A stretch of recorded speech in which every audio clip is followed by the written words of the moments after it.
സംസ്ഥാനത്തെ private bus ഉടമകൾ 22-ാം തീയതി മുതലൊരു സമരം പ്രഖ്യാപിച്ചിരുന്നത്. സൂചനാ സമരം അവർ നടത്തി. അതിനുശേഷം ഒരു സമരത്തിലേക്ക് അവർ പോകുന്നൊരു സാഹചര്യം വന്നപ്പോഴാണ് അവരെ സമരത്തിൽ ഒരു ജനാധിപത്യ സംവിധാനത്തിൽ അവരോട് സംസാരിക്കണം, അതാണ് എൻ്റെ മര്യാദ എന്നുള്ളതുകൊണ്ട് അവരുമായിട്ട് ചർച്ച ചെയ്തു. ഏതാണ്ട് 99% കാര്യങ്ങളും പരിഹരിക്കപ്പെട്ടിട്ടുണ്ട്. വളരെ പൊളിറ്റിക്കൽ ഡിസിഷൻ എടുക്കേണ്ട 1-2 കാര്യങ്ങളിലാണ് തർക്കം ബാക്കി നിൽക്കുന്നത്. കുട്ടികളുടെ കൺസെഷൻ ചാർജ് വർദ്ധിപ്പിക്കണം എന്നുള്ളത്, അതില്ലാതെ അവർക്ക് പറ്റില്ല എന്നുള്ളത്. പക്ഷേ അക്കാര്യത്തിൽ ഗവൺമെൻറ് സെക്രട്ടറി അദ്ദേഹം അടുത്ത ദിവസങ്ങളിൽ വിദ്യാർത്ഥി സംഘടനകളുമായി ഒരു ചർച്ച ചെയ്യുകയും അതിനനുബന്ധമായി നമുക്കൊരു ചാർജ് വർധനവുമായി ബന്ധപ്പെട്ട് ചെറിയൊരു വർധനവാകാം എന്ന നിലയിലൊരു കമ്മീഷൻ റിപ്പോർട്ടുണ്ട്. നേരത്തെ തന്നെ ഗവൺമെൻറ് നിയോഗിച്ചിരുന്നതാണ്. അപ്പോൾ അതിൻ്റെ അടിസ്ഥാനത്തിൽ വിദ്യാർത്ഥികളുമായും അതിനുശേഷം ബസ് ഉടമകളുമായും വീണ്ടും ഒരു 2 ആഴ്ചക്കുള്ളിൽ അക്കാര്യത്തിൽ ചർച്ച ചെയ്യാം. ഒരു സമവായം ഉണ്ടാകണം. കാരണം കുട്ടികളുടെ ചാർജൊക്കെ വർദ്ധിപ്പിക്കുമ്പോൾ അവരുമായിട്ടൊക്കെ ചർച്ച ചെയ്തൊരു സമവായം ഉണ്ടാകുമെന്നാണ് പ്രതീക്ഷിക്കുന്നത്. വലിയൊരു ചാർജ് വർധനമാണെന്ന് തോന്നുന്നില്ല, പക്ഷേ എന്നാലും അത് അവരോട് സംസാരിച്ചതിന് ശേഷം ഒരു സമവായം ഉണ്ടാക്കാനാണ് ഗവൺമെൻറ് സെക്രട്ടറിക്ക് നിർദ്ദേശം കൊടുത്തിട്ട് അദ്ദേഹം അത് ഉടനെ തന്നെ ചെയ്യും. അത് അവരും സമ്മതിച്ചു. പിന്നെ മറ്റു കാര്യങ്ങളിലില്ല. ഈ ഒരു 140 കിലോമീറ്റർ വണ്ടി ഓടുന്നതുമായൊരു പെർമിറ്റിൻ്റെ പ്രശ്നമാണ്. പ്രൈവറ്റ് ബസ് പെർമിറ്റുകൾ അപ്പോൾ അതുമായി ബന്ധപ്പെട്ട കാര്യം പൊളിറ്റിക്കലായിട്ട് തീരുമാനിക്കേണ്ടതാണ്. അപ്പോൾ എനിക്ക് മന്ത്രി എന്ന നിലയിൽ ഒറ്റയ്ക്ക് തീരുമാനിക്കാൻ പറ്റത്തില്ല. ബഹുമാനപ്പെട്ട മുഖ്യമന്ത്രിയും ആലോചിച്ചതിന് ശേഷം അദ്ദേഹത്തിൻ്റെ ശരിയായ നിർദ്ദേശം ലഭിച്ചതിന് ശേഷം മാത്രമേ അക്കാര്യത്തിൽ പറ്റുകയുള്ളൂ എന്ന് അവരോട് ഞാൻ പറഞ്ഞിട്ടുണ്ട്. അതുകൊണ്ട് സമരം പിൻവലിക്കണമെന്ന് അവരോട് ഞാൻ അഭ്യർത്ഥിച്ചു. കേരള ബസ് ഓപ്പറേറ്റേഴ്സ് ഫോറം 99% കാര്യം സാധിച്ചുകൊണ്ട് അവർ സമരം പിൻവലിക്കുകയാണ് എന്ന് അറിയിച്ചിട്ടുണ്ട്. മറ്റുള്ള സംഘടനകൾ സമരത്തിലാണെന്ന് തോന്നുന്നു. അതിൽ ചർച്ച നല്ല നിലയിൽ നടന്നു. ഇനിയും ചർച്ച ചെയ്യും. നമുക്ക് ചർച്ചകൾ ചെയ്യാമല്ലോ, കുഴപ്പമില്ല.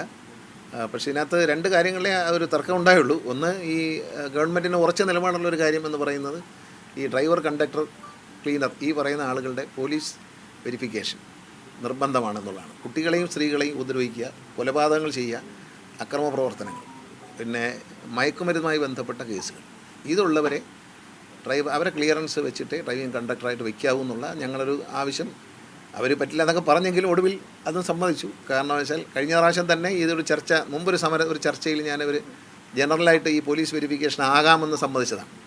അപ്പോൾ അവരാകാമെന്ന് സമ്മതിച്ചതിൻ്റെ പേരിലാണ് നമ്മൾ ഇത്തരം ഒരു നല്ല കാര്യം ചെയ്തത്. അപ്പോൾ സമൂഹത്തിൽ നിങ്ങൾ തന്നെ പറയണം, അത്തരത്തിലുള്ള വെരിഫിക്കേഷൻ വേണ്ടാന്ന് വയ്ക്കാൻ അത്തരം ആളുകളെ കൊണ്ട് വാഹനങ്ങളിൽ, പ്രത്യേകിച്ച് ഒരുപാട് കുട്ടികളും സ്ത്രീകളും ഒക്കെ കയറുന്നതാണ്. അങ്ങനെയുള്ള സ്ഥലങ്ങളിൽ അവരെ പലപ്പോഴും നമ്മൾ കാണുന്ന റോഡിൽ നടക്കുന്ന പരസ്പരം അടികളും അക്രമങ്ങളും ഒക്കെ കാണുന്നതാണ്. അപ്പോൾ അത് ഒഴിവാക്കാൻ ഗവൺമെൻറ് ബുദ്ധിമുട്ടുണ്ടെന്ന് അറിയിച്ചു. അതവർ സമ്മതിച്ചിട്ടുണ്ടെന്ന് തോന്നുന്നു. ബാക്കിയുള്ള കാര്യങ്ങളിൽ ഈ പെർമിറ്റുമായിട്ട് ബന്ധപ്പെട്ടാണ്. അത് ബഹുമാനപ്പെട്ട മുഖ്യമന്ത്രിയെ ആലോചിച്ചതിന് ശേഷം അക്കാര്യത്തിൽ അവരെ അറിയിക്കാം എന്ന് പറഞ്ഞിട്ടുണ്ട്. അദ്ദേഹമായിട്ട് മുഖ്യമന്ത്രിയെ നാളെ ഞാൻ കണ്ട് സംസാരിക്കും. അദ്ദേഹം പറയുന്നതാണ്. മറ്റു കാര്യങ്ങൾ അവർ ഉന്നയിച്ച ഒരുപാട് കാര്യങ്ങളുണ്ട്.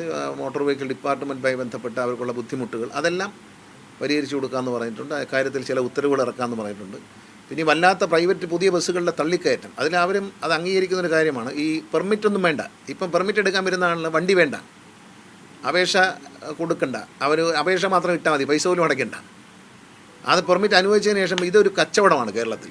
സാധാരണക്കാരായ സ്ത്രീകളെയും പ്രവാസികളെയൊക്കെ കബളിപ്പിക്കുന്നൊരു പരിപാടിയാണ്. ബസ്സിന് പെർമിറ്റ് ഉണ്ടെന്ന് ഏതെങ്കിലും ഒരു പഴയ പൊത്ത ബസ് എടുത്തുകൊണ്ട് വരും. ഈ ബസ് എടുത്തുകൊണ്ട് വന്നിട്ട് ഇതിൻ്റെ പെർമിറ്റ് ഉണ്ടെന്ന് അവർ ടെമ്പററി പെർമിറ്റിന് അപേക്ഷ കൊടുത്തേ പറ്റൂ.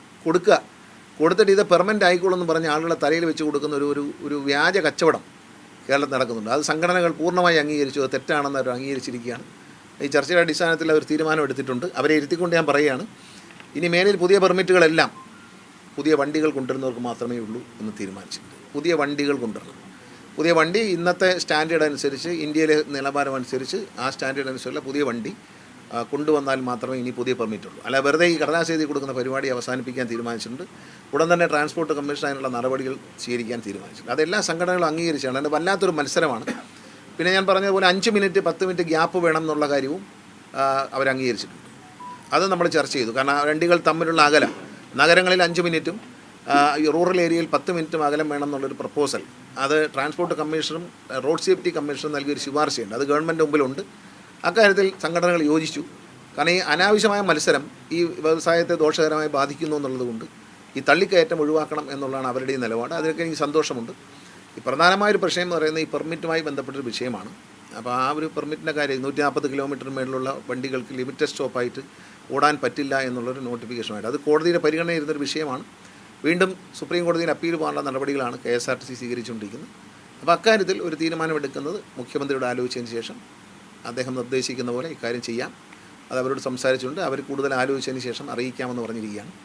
പിൻവലിച്ചവരോട് സന്തോഷമുണ്ട്, പിൻവലിക്കാത്തവർ എത്രയും വേഗം പ്രശ്നങ്ങൾ മനസ്സിലാക്കി. കാരണം അവരോട് ഞങ്ങൾക്ക് ചോദിക്കാം, 99% കാര്യവും ഈ ചർച്ചയിൽ അവർ ഉന്നയിച്ച ഏതാണ്ട് കാര്യങ്ങളെല്ലാം 95% കാര്യമെങ്കിലും തീർപ്പാക്കിയിട്ടുണ്ടെന്നാണ് വിശ്വാസം.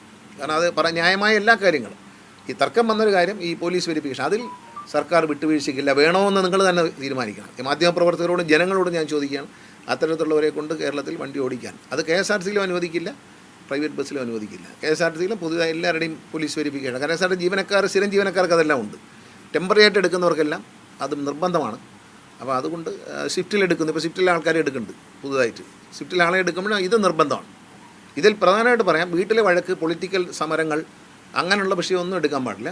ഈ സ്ത്രീകളെയും കുഞ്ഞുങ്ങളെയും ഉപദ്രവിക്കുക, അല്ലെ നമുക്ക് FIR നോക്കിയാൽ അറിയാമല്ലോ. പോലീസ് ക്ലിയറൻസിൽ ഒരു ക്രിമിനൽ കേസ് ഉണ്ടെങ്കിൽ FIRൽ കയറി ഡൗൺലോഡ് ചെയ്ത് നോക്കാം.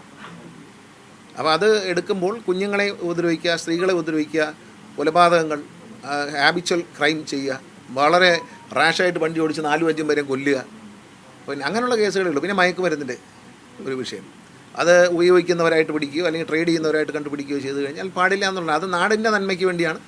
ഈ ഉടമസ്ഥർക്കും അറിയാം അവരുടെയും നന്മയ്ക്ക് വേണ്ടിയാണ്. പിന്നെ ആളെ കിട്ടാനുള്ള പ്രയാസമുണ്ട്. പക്ഷേ അവർ പൊന്നോച്ച് ഒരു മാറ്റം വരുത്താൻ തീരുമാനിച്ചിട്ടുണ്ട്.